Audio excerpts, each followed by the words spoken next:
નમસ્કાર દર્શક મિત્રો, અવર રાઇટ્સ ન્યૂઝમાં આપનું હાર્દિક સ્વાગત છે। છેલ્લા 2.5 મહિનાથી વડોદરાની જેલમાં બંધ એવા દેડિયાપાડાના ધારાસભ્ય ચૈતર વસાવાના જામીન મંજૂર થતા આજ રોજ જેલ મુક્ત થતા હજારોની સંખ્યામાં તેમના સમર્થકો વડોદરા મધ્યસ્થ જેલ ખાતે પહોંચી ગયા હતા।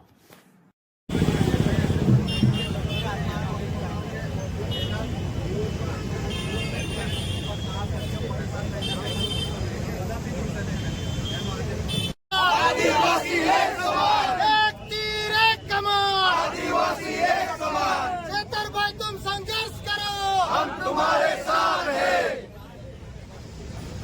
कौन आया? आदिवासी शेर आया। देखो देखो कौन आया? आदिवासी शेर आया। देखो देखो कौन आया? आदिवासी शेर आया। नहीं चलेगी, नहीं चलेगी। तेरी तानाशाही